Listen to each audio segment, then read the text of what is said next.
Well, well, well, look what has finally arrived. The Limbus Company Pilgrimage of Compassion Target Extract. Now, it only has Ishmael here at the moment, but if you actually look at the Steam page, you can see that all of the egos have finally been revealed. Now, I'm not going to waste any of your time. We're going to look at all. There's 4 egos. We are going to do it in reveal order. So we're going to start with Ishmael, then Faust, Hong Lu, and Gregor. Gregor, of course, being the WoW. If you are interested in specific egos, please just skip through the video if you want. Otherwise, we're going to get right into this seriously.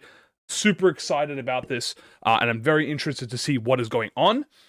Not only that, but if you are interested, the live stream that will be appearing after this video, we will be discussing these in even further depth. Let's waste no time and talk about the Tidal Elegy Ishmael. This is a Gloom Blunt. It is a 3-coin Unbreakable, so I thought it was going to be a 4-coiner, but it's actually a 3-coin. It is Sinking Tremor. Very, very important. So, when attacking just a single target, gain coin power and deal more damage. Okay, cool. On use, gain clash power for every sinking on the main target, okay? Before attack, if the main target has higher than X amount gloom resist, deal more damage for every excessive amount of gloom resist. So, interesting. So, it deals more damage for every gloom, but for having a higher resist. Okay, yeah. So, that means the weaker they are. In Limbus terms, having 2.0, which is technically high, means that they're weak to it. At X gloom resin, deal more damage for every gloom resin. If the target is killed, deal sinking potency on each target divided by X, gloom damage against Y random enemies. Instantaneously, first thing I'm thinking of, this works incredibly well with 100-foot Death Maggot, which is obviously the Battle Pass, sees her Battle Pass ego. So instantaneously, another sinking option for her is very good, and especially Tremor. Then we have first coin, it does inflict sinking tremor. The second Unbreakable on hit without cracking is bind. Okay, more bind is always good. No issues with that. The third coin, if there are staggered parts, part broken, or killed units among the targets, inflict sinking against a random non-targeted enemy. When attacking a single target, apply it to X targets instead.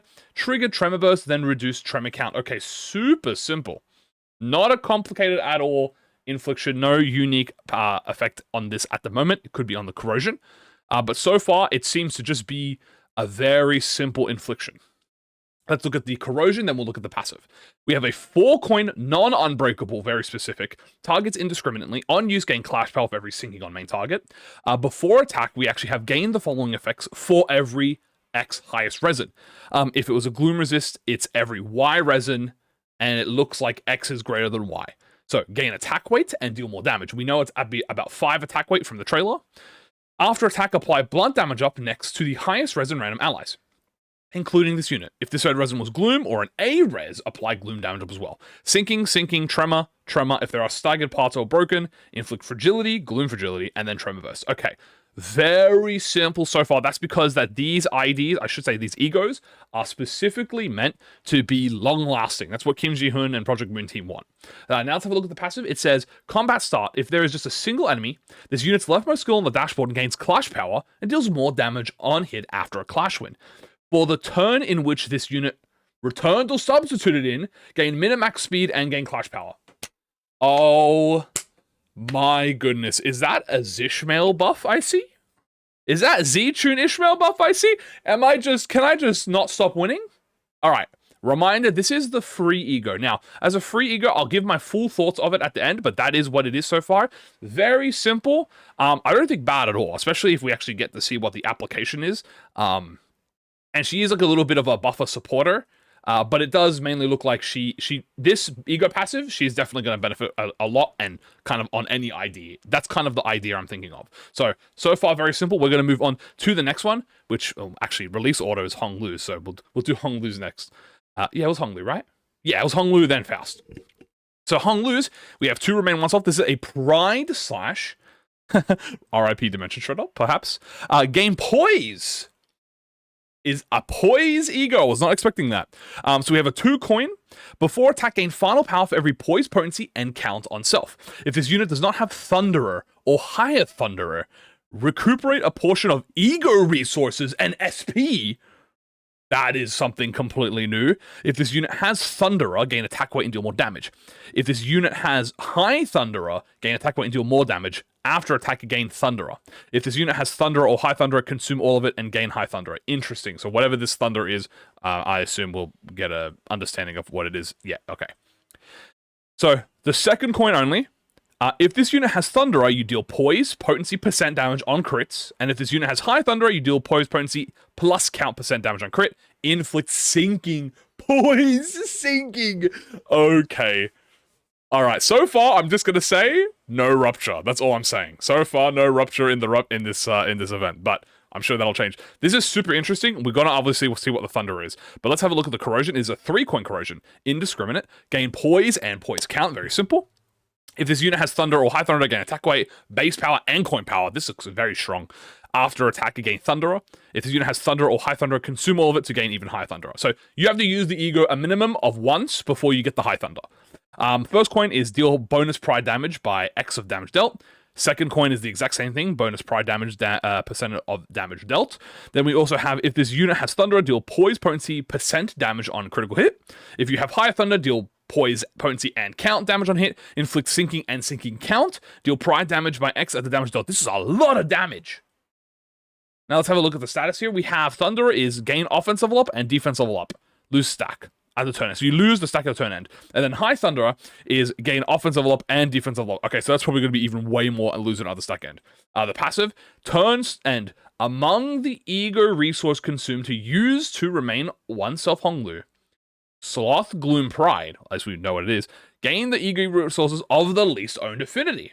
Deal more damage for every X Thunder or High Thunder stack lost or consumed this counter.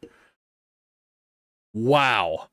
Okay. A massive step up in terms of how you want to actually use this compared to Ishmael. This is not only a snowball ego that snowballs the more you use it. This is going to pair incredibly well with literally every single ID that he has. Perma offense up, perma defense up. You stack that up with Tears of the Tarnished Blood, you're going to be doing insane offense level. You're probably going to have, I'm not even going to lie to you, he might have like legitimately 10 offense level if you combine the egos. The fact that it also refunds egos is going to be very cost effective to this. He has no attack weight on this. And again, I will give my deeper thoughts on it, but that is the review for Hong Lu's. Insanely good. That's what I can tell from this instantaneously. This is going to do numbers. Maybe potentially RIP Dimension Shrotter. We'll see, obviously. Next is going to be Faust. Now, obviously, I'm not talking about how pretty they all are, but we'll discuss that on the live stream. We have Faust, which is a Gluttony Pierce. We have, if the main target has Burn or Rupture, gain final power. Interesting. Burn, Rupture, Ego. Holy smokes. Before attack, deal more damage for every for every X Rupture potency and count on the main target. If the unit has Hardened Shell Barrier, multiply this effect and maximum cap by X. After attack, you gain the Hardened Shell Barrier. Heal self and ally with the least HP by X of this unit's max HP. If this unit is at max HP, heal other allies instead. Heal SP for allies, including this unit with the lowest SP. Is this the Fluid Sac Killer? Oh my goodness! It's gone! Fluid Sac's found dead in the water by this cute cat girl. Also, it inflicts Rupture and Burn. Okay, Rupture, Burn, Ego. I can't believe it. This is crazy, dude. Yeah, okay. Fluid Sac 2.0, guys. That's all I'm gonna say. Let's have a look at the Corrosion. It is a 1 coin, by the way. That is important, because the second one is actually a 4 coin, with 2 unbreakable coins. We have Indiscriminate attacks randomly. Gain base power for every Rupture, Potency, and count on the target. Gain highest res and attack weight. Gain Hardened Shell. We'll figure out what that does after. If this skill damage did not stagger or kill any target, take HP damage equal to percentage of this unit's max HP. And gain HP taken due to this effect. A shield. That's a really cool effect. I'm a big fan of that effect. This damage does not kill the unit. Max out the Hardened Shell Barrier stack and gain damage up. Inflict Rupture, Rupture, Rupture count. And if the skill did not stagger or kill, deal more burn. Inflict burn. Okay, wow, I'm a big fan of this convert HP to shield effect. I think that's really awesome. That's super cool. Let's have a look at the passive real quick. Oh, I guess I'll look at the Hardened Shell effect. Turn start, gain stacked, divided by X defense level up. Immediately before taking a hit on an enemy, consume X amount of Hardened Shell Barrier and gain protection equal to the stack consumed. Okay, guys, remember when we stopped Project Moon from nerfing? Well, not we, but remember when people stopped Project Moon from nerfing Faust? Yeah, I think this is why.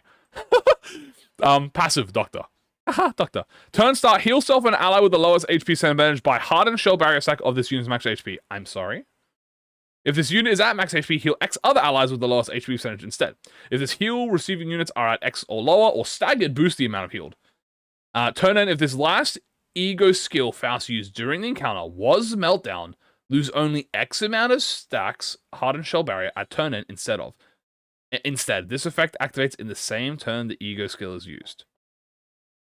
Okay, so that's only for like multi. Oh, but you lose it. You lose the stack on turn end. Okay, does that make it any more balanced? Absolutely the heck not. No, that does not make it any more balanced. All right, I'm just saying that right now. That does not make it any more balanced. But this is looking crazy. Okay, we're going up the scale of craziness, guys. I'm not gonna lie to you. Okay, we had mild but effective Ishmael. We had like wow but crazy Hong Lu. And then we have insane Faust, right? This is insane, by the way. Just the fact that it heals, shields, SPs. Oh my god. Okay. And now I guess I will talk back in depth once more about this, especially with the buffs and everything in detail. But that was the quick rundown on Faust. Now we're going to talk about Gregor, the last one, and then we'll go back and I'll give my opinions and review on all the other ones. So the last one, but not least, is Unbrilliant Glory. Wow, it is a Sloth Slash. I see. Why do I see three? Why do I see three skills? Okay, interesting. We have a single coin flowing, unclashable. When used for the first time in battle, consume fewer ego resources. At X, Man in the Scabbard, activate Glory Incandescence instead. The skill does not hit an enemy, does not trigger defensives, and externals cannot trigger this skill to be reused. Gain Man in the Scabbard, heal SP, gain offense, double up. He's just aura farming. This is just an aura farm skill. This is like Hong Lu turning into Gojo. Okay? But now he does aura farm. So he's going to aura farm for a turn to power up. And then you activate the... Oh my word. Okay. So here we have the Incandescence. External effects cannot trigger the skill to be reused. At X, Man in the Scabbard, become clashable. So it's an unclashable that turns to clashable. That's going to look really weird on the UI, but I'm sure it'll take some getting used to. At X, Man in the Scabbard. Until the skill ends, this unit cannot be staggered from taking any damage and gains clash power.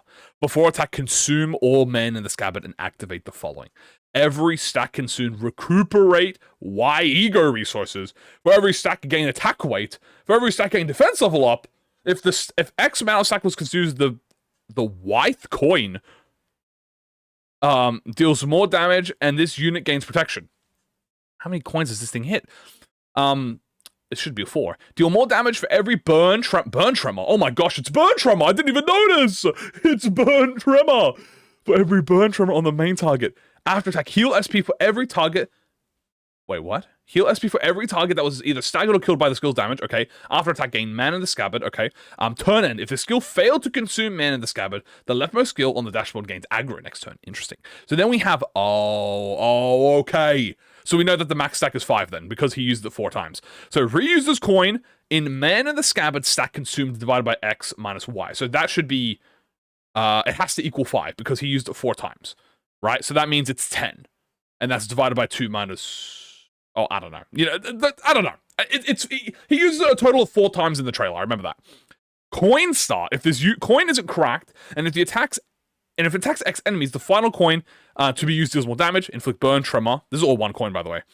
If this is the final coin and the target has X tremor potency, trigger tremor burst, then reduce the count. If this coin was used X times, deal sloth damage equal to tremor on target. Oh my goodness. Oh no. Oh no, we're never gonna hear the end of this. It's over. I'm never hearing the end of it. Okay, lock in.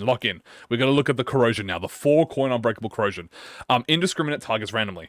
When attacking X amount of targets, if 1 to 3 coins hit without cracking, the final coin deals more damage. I have to say real quick that the amount of new mechanics that I are introducing in these egos are really sick. I want to see if this will translate into more of the standard base game egos as well. We have on use at X Scabbard gain base power. Before attack, consume all Men in the Scabbard and activate the following. For every stack, gain defense level up.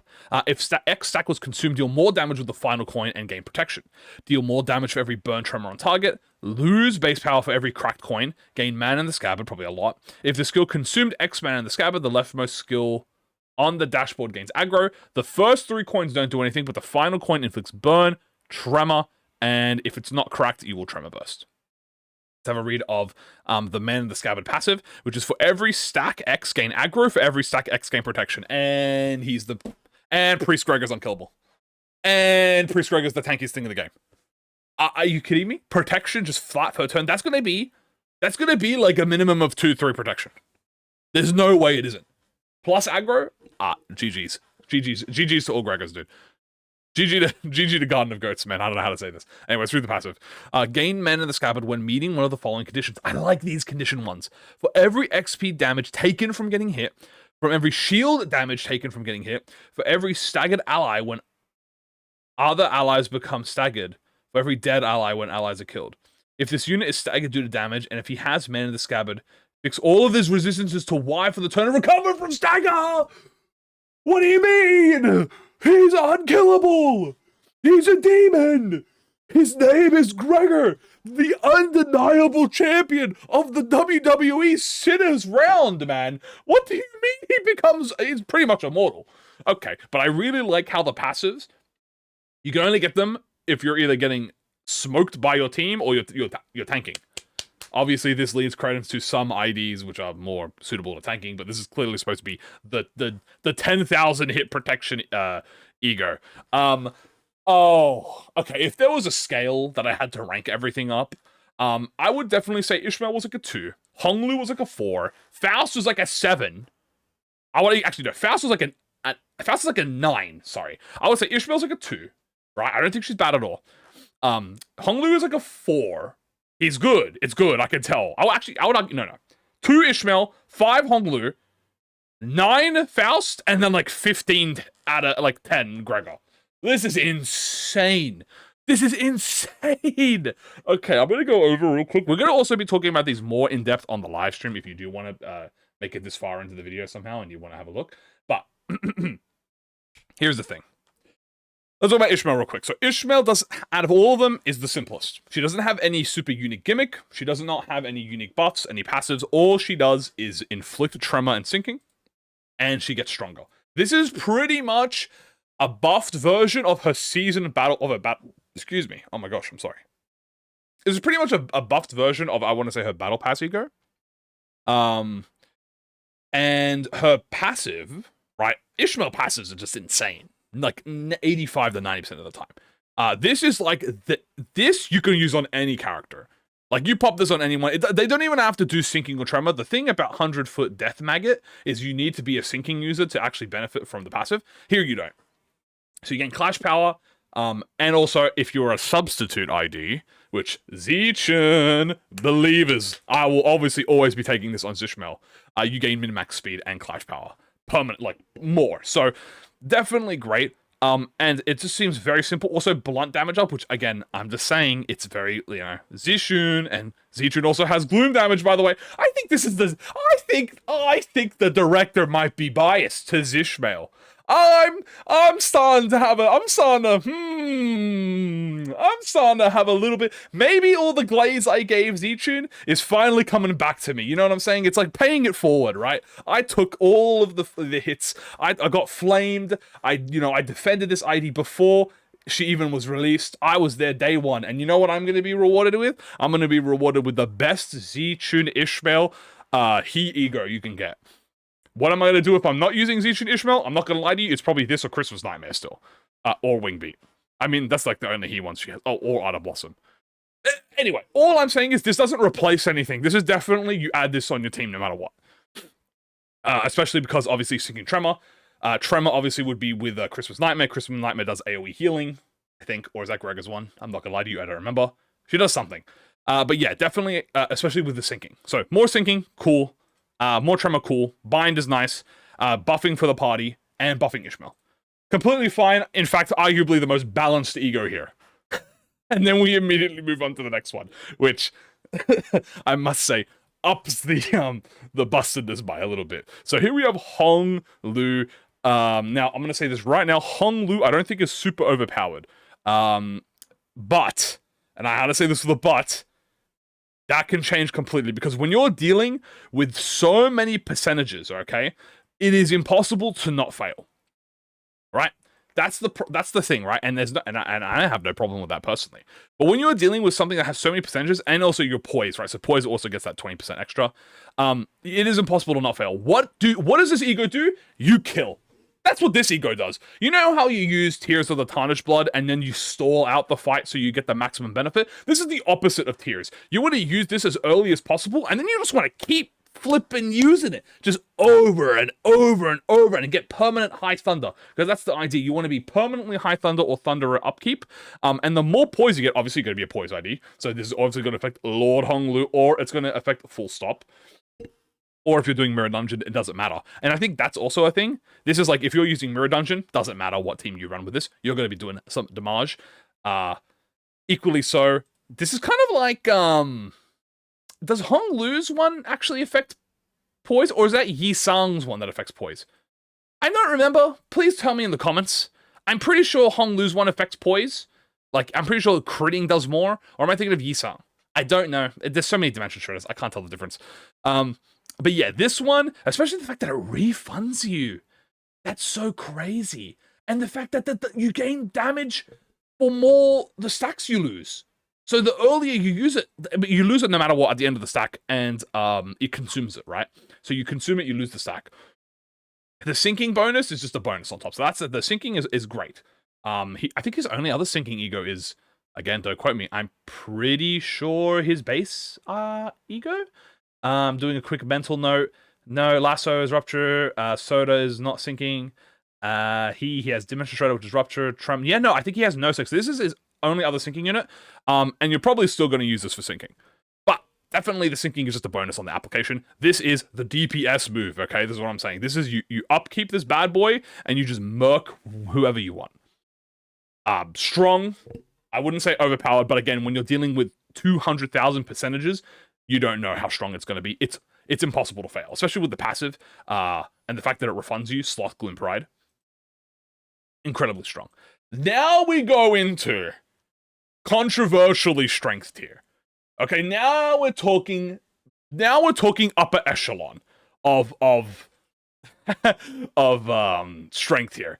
Faust has been put in a position where she can heal, regen SP, shield, and inflict statuses, while also tanking, and also affecting the entire team. Now, I'm going to say this about, this looks broken. Okay, this looks broken as hell. Thorough Kaguya, when it released, was kind of like the soft version of Fluid Sac. It wasn't really a replacement to it, but it definitely served the same niche of healing over time. This, okay, just looks to be, on paper, better Fluid Sac, which could be a lot of problems, especially in the future, with this being a limited ego and whatnot. We'll see how it goes, but to give a quick summary of what this does, pretty much the way that this works is this hard shell barrier, which makes you just tankier, right? And gives you protection. So this protects you. And you want to build up this hard shell barrier, which you do this by using the ego, okay? And you will give out all the healing and SP, right? Out just in the whim.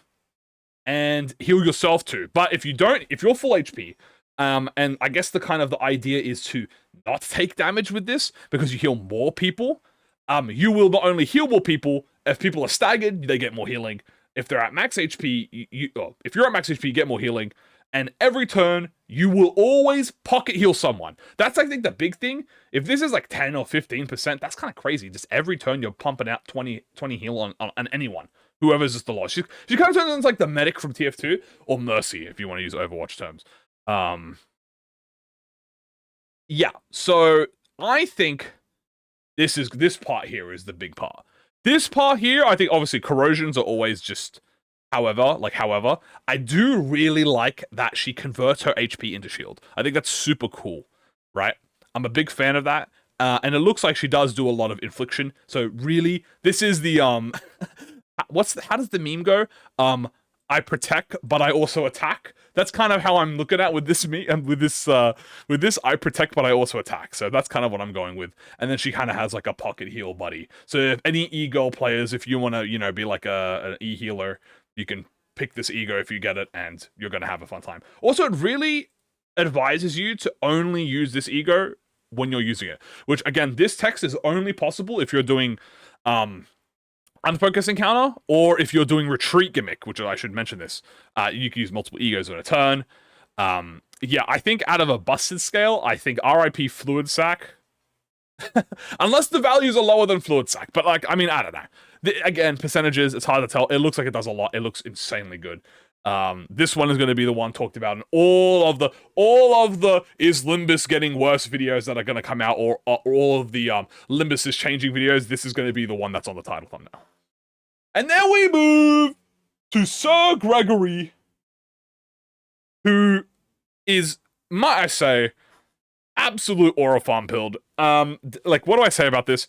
First of all, I really like the fact that he has the tears gimmick, where the initial use of the ego doesn't actually do anything, but he just aura farms. See, with Hong Lu, he gets the buff, but with Gregor, he aura farms. He gets the man in the scabbard. He heals SP, by the way. So I'm curious how much the SP there's going to be. He gains offers up and damage section. He aura farms. And I love the fact that you kind of, like, am I, like, playing Dragon Ball Z? Like, am I key charging in front of the enemy? Am I playing Budokai? Am I playing Sparking Zero? Why am I key charging? I'm standing there using Unbrilliant Glory. I'm key charging in front of them. Dude, and the guys are standing there, like the head hooligan standing at the enemy. He's thinking, bro, what the is this guy on it? Like, what's he doing? And then he gets hit with and then it turns into Bleach. And then it turns into Bleach. He's like, Getsuga Tensho! Boom! Oh my god! And then he gets obliterated, right? That's what it looks like. How do I describe this? This is the ultimate Gregor tank ego in the game. Okay? This is the ultimate tank Gregor. This specifically, obviously, all of this and the Man in the Scabbard passive and the effects and all of the aggro and all of the defense level up you're getting. This is so Gregor can take 1 limbillion damage. Okay, this goes to a very few set of Gregor IDs who he actually uses to tank, but he also does have Burn Tremor Infliction, which, I mean, hey, look, you know what, Burn Tremor? Hey, you like Burn Tremor? I do. Burn Tremor's on the rise with the thumb IDs. Maybe Thumb Gregor soon? Who knows? It could be linked to that. I really enjoy from this passive, by the way, that it's kind of hard to activate. You get what I mean? You need to take damage, or you need to have your allies staggered. It's not like you doing stuff doesn't really affect it. You have to be initiative, right? You have to be proactive, which I do think is a big thing on this. And he gains protection and aggro. Yeah, so I'm going to say this right now. Priest Gregor is glazing. Okay? Priest Gregor is glazing with this. Priest Gregor, probably with this ego, takes the #1 top spot. It was tied with Fire Fist. I'm not going to lie to you. When Fire Fist came out, but with this ego on top, yeah, Fire Fist. You stick to killing Blood Fiends, bro. Okay, let me aura farm. Let Priest Gregor aura farm on them. But yeah, no, in all honesty, this is insanely busted. There's no other way to describe this. I guess it depends on how slow it takes to you to gain the scabbard. It could actually be very balanced. In all actuality, it could be very balanced. But this is like a 4-coin attack weight, reuse, defense, aggro, deal percentage damage. Actually, I don't think he does percentage damage. No, actually, so this might be more, I mean, it's definitely going to be balanced, but it's definitely going to be a strong ego. Definitely going to be strong. Oh, my goodness. All right, well, look, I'm not going to lie to you, at the end of this, yeah, if you want to turn into Ichigo, definitely recommend using this ego. I will definitely be doing that. And I don't know what to tell you guys. That is it for the egos. The final part, which will be the patch notes, we'll be discussing that on stream instead of here, because that will take another while. Yeah, wow, 30 minutes to discuss all of these egos, and I speed ran it, so I'm sorry if you guys didn't understand things from the I said. I was like speed talking through it. I knew this was going to be a long one. I've gone through all of them again, so I hope you guys enjoy. Please, if you want to ask any questions, or you want to join in for the in-depth review where we discuss it on stream, check out what's going to be the day out, like literally after this video is uploaded, and I'll see you all later. Take care.